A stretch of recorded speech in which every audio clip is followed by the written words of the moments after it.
Everyone, आज हम राजस्थान का इतिहास पढ़ेंगे। राजस्थान का इतिहास पढ़ने से पहले इसका थोड़ा संक्षिप्त परिचय जान लेते हैं कि राजस्थान को राजस्थान नाम किसने दिया था, या प्राचीन काल में इसे राजस्थान के नाम से जाना जाता था या फिर कोई अन्य नाम इसके लिए प्रयोग में लिया जाता था। तो सन 1800 में सर्वप्रथम जॉर्ज थॉमस ने इसके लिए राजपूताना शब्द का प्रयोग किया गया था।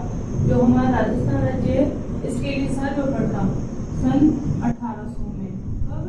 सन 1800 में। किसने? तो जॉर्ज थॉमस ने। जॉर्ज थॉमस ने राजस्थान के लिए क्या शब्द प्रयोग में लिया था? तो राजपूताना शब्द का प्रयोग किया था। किस शब्द का प्रयोग किया था? राजपूताना शब्द का। सर्वप्रथम सन 1800 में जॉर्ज थॉमस ने इस क्षेत्र के लिए राजपूताना शब्द का प्रयोग किया था। इसके पश्चात सन 1829 में, कब? सन 1829 में जेम्स टोड ने, तो किसने प्रयोग में लिया था? शब्द का प्रयोग किसने किया था? जेम्स टोड ने। क्या नाम दिया था इस क्षेत्र के लिए? तो उन्होंने इसके लिए राजस्थान या राजस्थान शब्द का प्रयोग किया था। क्या किस शब्द का प्रयोग किया था?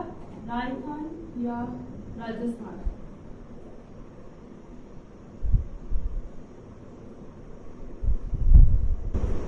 सन 1829 में जेम्स टोड ने राजस्थान या राजस्थान शब्द का प्रयोग किया था। किस पुस्तक में किया था? तो एनाल्स, पुस्तक का नाम है annals and antiquities of Rajasthan. ये जेम्स टोड की प्रसिद्ध पुस्तक है annals and antiquities of Rajasthan. इस पुस्तक का नाम कई बार एग्जाम से पूछा जा चुका है पहले, तो नाम याद रखना। Annals and antiquities of Rajasthan पुस्तक किसकी है? जेम्स टोड की। इस पुस्तक में राजस्थान या राजस्थान शब्द का प्रयोग किया था। तो कब किया था? सन 1829 में। अब हम देखते हैं कि राजस्थान को इन नामों से पूर्व क्या इस क्षेत्र के लिए क्या शब्द का प्रयोग किया जाता था? तो इस जो राजस्थान एक भौगोलिक इकाई के रूप में कब आया था? 30 मार्च 1949 को। कब आया था? 30 मार्च 1949 को। जब इनसे पहले राजस्थान के लिए इस क्षेत्र के राजस्थान के क्षेत्र के लिए किस नाम का प्रयोग किया जाता था? तो राजस्थान के अलग अलग क्षेत्रों के लिए अलग अलग नामों का प्रयोग किया जाता था। जैसे कि यहाँ पे जो उदयपुर, चित्तौड़, प्रतापगढ़ वाला क्षेत्र है, इसको यहाँ पे कहा जाता था मेवाड़ कहा जाता था। ये यहाँ की राजस्थान की प्राचीनतम रियासत है, मेवाड़ रियासत। इसके अलावा यहाँ पे पश्चिम में जोधपुर वाला क्षेत्र, इस जोधपुर रियासत थी, उसके ऊपर बीकानेर रियासत थी, इधर आमेर रियासत थी। तो इस तरह से ये कुछ प्रसिद्ध रियासतें थी। इसके अलावा इस पूरे क्षेत्र के लिए प्राचीन काल में अलग अलग नामों से जाना जाता था। जैसे कि जयपुर वाला क्षेत्र है, इसको पहले विराटनगर के नाम से जाना जाता था। किस नाम से जाना जाता था? विराटनगर। विराटनगर है, ये मत्स्य जनपद की राजधानी था। और विराटनगर है, इसका उल्लेख महाभारत और ऋग्वेद दोनों में मिलता है। विराटनगर किसकी राजधानी था? मत्स्य जनपद की। इसके पास वाला जो अलवर भरतपुर वाला क्षेत्र है, इसको मेवात कहा जाता था। क्या कहा जाता था? मेवात। मेवात है वो किस जनपद का भाग था? तो वो सूरसेन जनपद का भाग था। इधर ये यूपी से टच होता हुआ भाग है, इधर यूपी में सूरसेन जनपद था, जिसके अंतर्गत ये मेवात वाला क्षेत्र आता था। और वर्तमान में यहाँ पर हमारे अलवर जिले। इसके अलावा इधर चित्तौड़ में सीवी जनपद था। कौन सा था? सीवी जनपद। इसके अलावा जो बीकानेर वाला क्षेत्र है, इसे कहा जाता था जंगल प्रदेश। क्या कहा जाता था? जंगल प्रदेश। जंगल प्रदेश में केर, पीलू समेत इन वृक्षों की अधिकता थी। जहाँ पे ये पेड़ देख पाए जाते थे, उस क्षेत्र को जंगल कहा जाता था। जिसमें हमारा बीकानेर जिला आता है और नागौर का भी कुछ भाग आ जाता है। फिर इधर आता है नागौर। नागौर को प्राचीन काल में अहिच्छत्रपुर के नाम से जाना जाता था। किस नाम से जाना जाता था? अहिच्छत्रपुर। अहिच्छत्रपुर है राजधानी था। तो अहिच्छत्रपुर का नाम भी हमें महाभारत में उल्लेखित मिलता है। अहिच्छत्रपुर है, विराटनगर है, मेवात है, इनका जामनगर प्रदेश है, इनका हमें महाभारत में नाम मिलता है। इसके अलावा सीरी जनपद है, वो चित्तौड़ वाला क्षेत्र था। इस तरह से कुछ हमारे प्रसिद्ध जनपदों के भाग थे ये जिले। अब हम शुरू करते हैं राजस्थान का इतिहास। इतिहास को सबसे पहले हम इतिहास को पढ़ने से पहले इतिहास को विभाजित कर देते हैं उनके कालक्रम के अनुसार।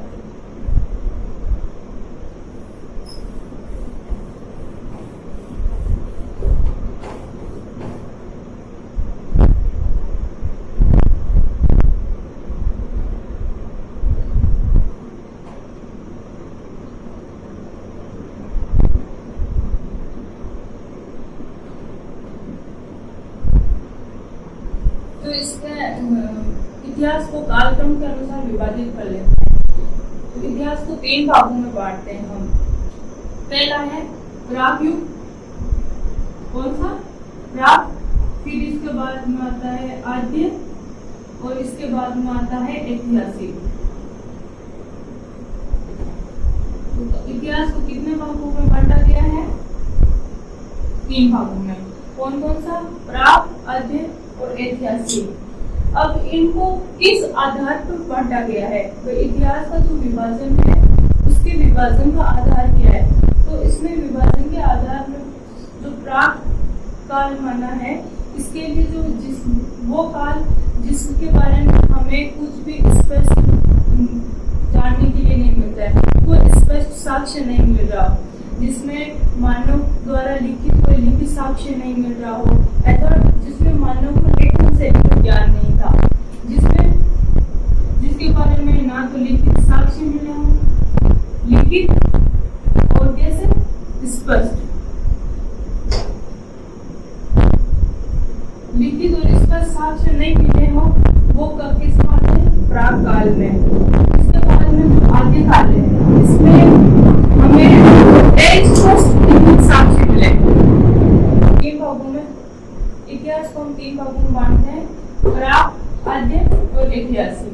तो प्राक और आद्य ऐतिहासिक काल है, इनके विभाजन का आधार क्या है?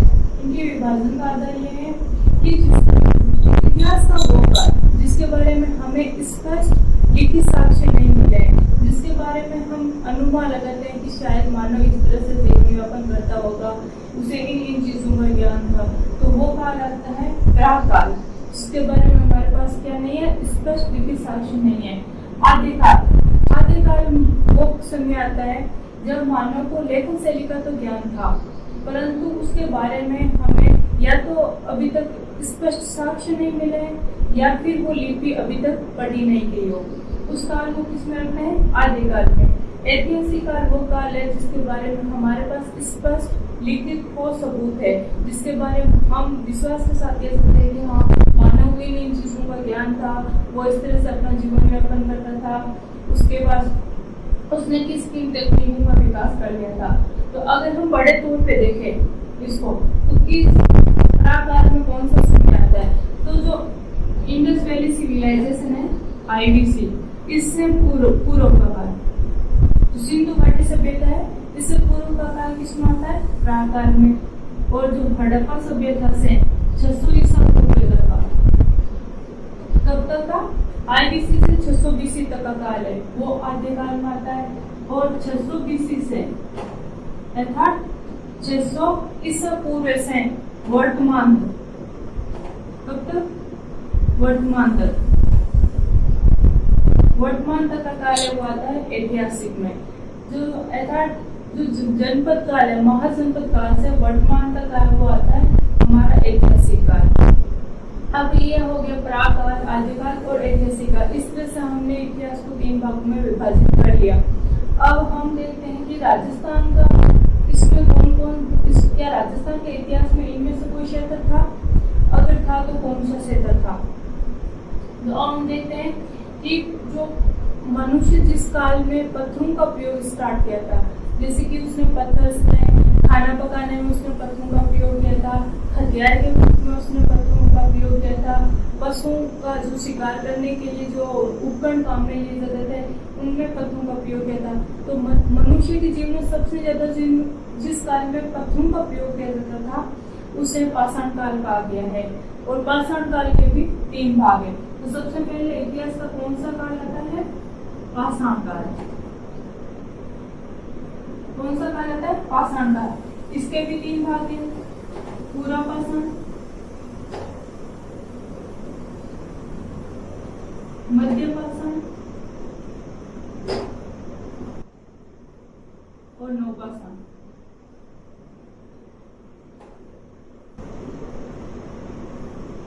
पाषाण काल के 3 भाग है, पूरा पाषाण, मध्य पाषाण, नवपाषाण। पूरा पाषाण काल है, इसमें विशेष जो उपकरण बने हुए थे, जो हथियार थे वो क्वार्टजाइट पत्थर के थे। किसके थे? क्वार्टजाइट। क्वार्टजाइट नाम का एक पत्थर होता है, उस पत्थर के बने थे। मुख्यतः इसी पत्थर का प्रयोग किया जाता था। जब मध्यकाल आया तो इसमें मध्यकाल में क्वार्टजाइट पत्थर का प्रयोग किया जाता था। इसके अलावा कार्नेलियन, जो जिसका सिंधु घाटी सभ्यता में सबसे ज्यादा प्रयोग किया जाता था, एक बहुमूल्य पत्थर पाया जाता था। तो क्वार्टजाइट था, इसके साथ में कार्नेलियन था और जैस्पर था, जर्ड था। इन पत्थरों का मध्यकाल में प्रयोग किया जाता था। मध्य पाषाण काल में जो उपकरण बनाए गए थे वो पूरा पाषाण काल से आकार में छोटे थे और वजन में हल्के थे। पूरा पाषाण काल के जो हथियार थे वो हथियार उपकरण थे वो वजन में भी भारी थे और आकार में भी बड़े थे। परंतु जो मध्य पाषाण काल के उपकरण थे वो वजन में थे हल्के और आकार में थे छोटे। इसलिए इन उपकरणों को माइक्रोलिथ कहा गया था। क्या कहा गया था? माइक्रोलिथ। आकार में छोटे और वजन में हल्के होने के लिए होने के कारण इनको माइक्रोलिथ कहा गया था, माइक्रोलिथ कहा जाता था। इसके बाद आता है नवपाषाण काल। राजस्थान में नवपाषाण काल के काफी सारे स्थल हमने अब तक खोजे हैं। नवपाषाण काल के मध्य पाषाण, पूरा पाषाण के स्थल अभी तक मुख्यतः हमें इसके बारे में कुछ स्पष्ट अभी तक जानकारी नहीं मिली है, जबकि नवपाषाण काल के बारे में हमें बहुत सारा स्थल अब तक खोजे जा चुके हैं। और माइक्रो अब आता है नवपाषाण काल। नवपाषाण काल में राजस्थान में काफी सारे स्थल नवपाषाण काल के हमें मिलते हैं। अब हम विस्तार से इसके बारे में जान लेते हैं, पाषाण काल के बारे में। तो पूरा पाषाण काल में किस पत्थर का मुख्यतः प्रयोग किया जाता था? क्वार्टजाइट पत्थर का। अब मध्य पाषाण काल आ गया, तो मध्य पाषाण काल में क्वार्टजाइट के अलावा भी अन्य किन्हीं पत्थरों का प्रयोग किया जाता था, जैसे कि जर्ड है, जर्ड, जेस्पर, क्वार्टजाइट, कार्नेलियन। इन पत्थरों का मुख्यतः उपयोग किया जाता था। इसके अलावा जो उपकरण थे वो कौन कौन से थे? तो उपकरण थे स्क्रैपर, पॉइंटर, ये कुछ उपकरण थे, जैसे कि स्क्रैपर था, पॉइंटर था, ये इन उपकरणों का प्रयोग किया जाता था। अब हम इनके बारे में विस्तार से जान लेते हैं। इसके लिए आप नोट्स भी बनाते जाइए साथ साथ में।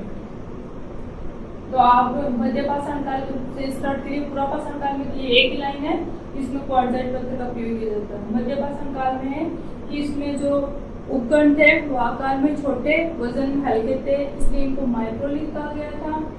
और इस काल में जर्ड, जेस्पर, क्वार्टजाइट और कार्नेलियन पत्थरों का प्रयोग किया जाता था। उपकरण कौन कौन से थे? तो स्क्रैपर था, पॉइंटर था। अब आता है हमारा नवपाषाण काल। नवपाषाण काल में राजस्थान में काफी सारे स्थल खोजे गए थे, तो उनको सीक्वेंस आप लिखते जाइए और इनको अपने नोट्स में से नोट्स बनाते जाइए। अब नवपाषाण काल में हम सबसे पहले कौन सा स्थल पढ़ेंगे? तो तिलवाड़ा। हम सबसे पहले नवपाषाण काल में पढ़ेंगे तिलवाड़ा। तिलवाड़ा है ये बाड़मेर जिले में है। कहाँ पर है? बाड़मेर जिले में। किस नदी के किनारे? तो लूनी नदी के किनारे। तिलवाड़ा है वो बाड़मेर जिले में है और लूनी नदी के किनारे। इसके खोजकर्ता कौन है? तो वीएन मिसल। तिलवाड़ा है वो नौपाषाणकालीन स्थल है, बाड़मेर जिले में है, लूनी नदी के किनारे है। वीएन मिसल इसके उत्खनन करता है। यहाँ से किस चीज के साक्ष्य मिले हैं? तो यहाँ से अग्निकुंड के साक्ष्य मिले हैं। किस चीज के? अग्निकुंड के।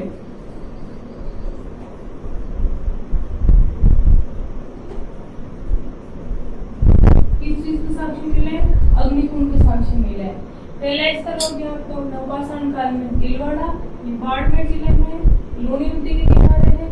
वीएन मिसल इसके उत्खनन करता है। अग्निकुंड यहाँ से साक्ष्य मिले हैं। और दूसरा स्थल है ये भीलवाड़ा जिले में है।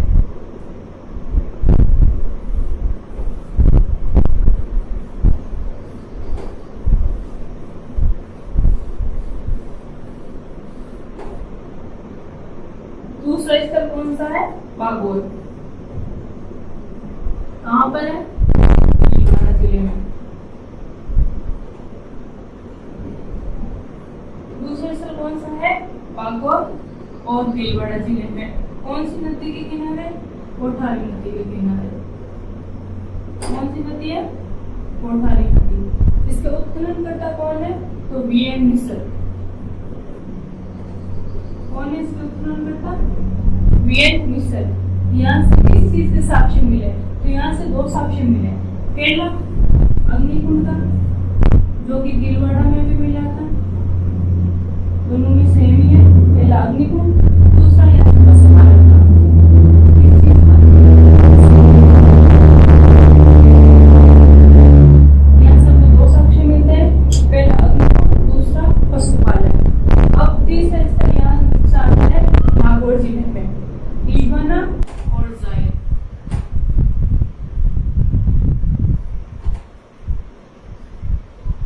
ये नौपाषाणकालीन स्थल है। तीसरा लीबाना, चौथा जायद, पांचवा है बूढ़ा पुष्कर जो कि अजमेर में है।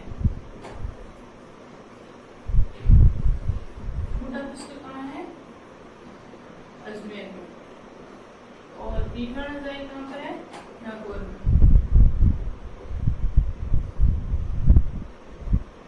तीसरे से हम नौपाषाण काल के बारे में काफी सारे स्थलों के बारे में पढ़ा है। पहला था तिलवाड़ा, बाड़मेर जिले में था, लूनी नदी के किनारे था। वीएन मिसल उसके उत्खनन करता थे और वहां से अग्निकुंड के साक्ष्य मिले हैं। दूसरा है वो हमारा बागोर है, भीलवाड़ा जिले में है, कोठारी नदी के किनारे। उत्खनन करता वीएन मिसल है और यहाँ से अग्निकुंड और पशुपालन के साक्ष्य मिले हैं। अब आता है तीसरा और चौथा स्थल है वो है लीबाना और जायद। कहाँ पर है? नागौर जिले में। पांचवा है हमारा बूढ़ा पुष्कर अजमेर में। अब पाषाण काल के बाद में आता है धातु काल। धातु काल में सबसे पहले मानव ने किस धातु का उपयोग किया था? तो वो है तांबा। ये क्वेश्चन भी बार बार पूछा जा चुका है कि सबसे पहले मनुष्य ने किस धातु का उपयोग किया था? तो सबसे पहले उसने तांबे का किया था। फिर कांस्य युगीन सभ्यता आई थी, फिर आई थी आपका लोहे काल। लोहे काल है वो तांबे और कांस्य काफी बाद में आया था। अब हम पढ़ते हैं ताम्र सभ्यता। अब हम पढ़ते हैं ताम्र पाषाण और ताम्र कांस्य युग की बात। इसको शॉर्ट में हम लिख लेते हैं ताम्र काल। इसमें आता है ताम्र धातु काल, जिसमें ताम्र काल सभी आता है। इसमें काफी महत्वपूर्ण स्थल है जिनके बारे में भी क्वेश्चन पूछा जा सकता है। इसमें सबसे ऊपर हमारा आता है हनुमानगढ़ जिला। यहाँ पर हनुमानगढ़ जिले में कौन सा है? कालीबंगा। हनुमानगढ़ जिले में कौन सा स्थल है? ताम्रकालीन कालीबंगा। फिर यहाँ पे भरतपुर है, भरतपुर में है मला। कौन सा स्थल है? मला। फिर यहाँ पे स्वायमाधुपुर, यहाँ पे है कोल माहुली। कौन सा है? कोल माहुली। तो हनुमानगढ़ में कालीबंगा, भरतपुर में मला, स्वायमाधुपुर में कोल माहुली। इधर बीकानेर में है सापड़िया और कुबर। दो स्थल कौन से हैं? सापड़िया और कुबर।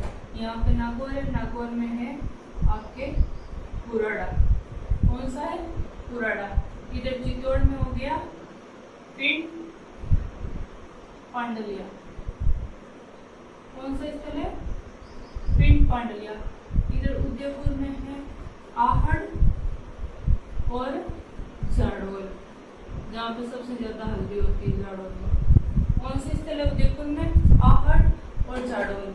और इधर चित्तौड़ में कौन सा हो गया? पिंड पांडलिया। सवाईमाधोपुर में कोलमावली, भरतपुर में मल्ला, हनुमानगढ़ में कालीबंगा, बीकानेर में साबड़ी और पुगल, नागौर में कुराड़ा और इधर जालौर में है आपका एलाना। कौन सा है? एलाना। इनको आप लिख ले, ये काफी महत्वपूर्ण स्थल है। क्वेश्चन पूछा जा सकता है कि ये किस काल से संबंधित है। इनमें से कोई भी तीन ऑप्शन में दे दे, जैसे कि कोलमावल दे दिया, पिंड पांडलिया दे दिया, जाडोल दे दिया। इसके साथ में कोई आपकी जैसे मान लो बागोट दे दिया या फिर डीलोना दे दिया और पूछ ले कि ये किस काल से संबंधित है। या मतलब ऐसा पूछा जा सकता है कि ताम्रकालीन स्थल इनमें से कौन सा नहीं है। ऑप्शन में ये रहे कि जैसे जाडोल हो गया, एलाना हो गया, कोलमावली हो गया और एक डीलोना जाएगी, इनमें से कोई ऑप्शन में दे दे। तो आपको एरर फाइंड करना है कि इनमें से कौन सा स्थल है वो ताम्रकालीन नहीं है। ये सभी स्थल है वो ताम्रकालीन है। इसके बाद में आता है आपके धातुकाल, सॉरी लोहेकाल। ताम्रकाल के बाद में कौन सा काल आता है? लोहेकाल। लोहेकाल में है भरतपुर में आपका नौ, भरतपुर में एक स्थल पड़ता है, उसका नाम है नौ। इसके अलावा आपके झुंझुनू में है सुनारी। झुंझुनू कौन सा है? सुनारी। जो भरतपुर का नौ है वो भारत में लोहे काल के जो शुरुआती समय सीमा है उसको अंकित करने में सबसे महत्वपूर्ण है। कौन सा है? भरतपुर का नौ स्थल है कि भारत में लोहे काल की शुरुआत कब हुई, इसकी समय सीमा को जानने में सबसे महत्वपूर्ण नौ है। यहाँ से लोहे काल की शुरुआत का समय अंकित किया जाता है। इसके अलावा झुंझुनू में सुनारी है और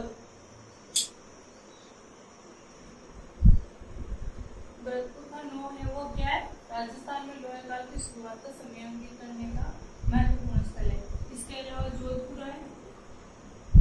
जोधपुर कहाँ पड़ता है आपका? जयपुर में। जयपुर में ये जोधपुर पड़ता है, सॉरी जोधपुरा कहाँ पे है? जयपुर में। और सबसे प्रसिद्ध जिसे हम प्राचीन राजस्थान का टाटा नगर कहा जाता है, रेड, कहाँ पे है? टोंक में। टोंक में रेड नामक स्थल है जिसे प्राचीन राजस्थान का टाटा नगर कहा जाता है। इसके अलावा इसके बाद में एक और संस्कृति आती है आपकी जिसे PGW संस्कृति कहा जाता है। कौन सी संस्कृति कहा जाता है? PGW, प्रिंटेड ग्रेव वेयर अर्थात चित्रित मृदबांड संस्कृति। कौन सी? चित्रित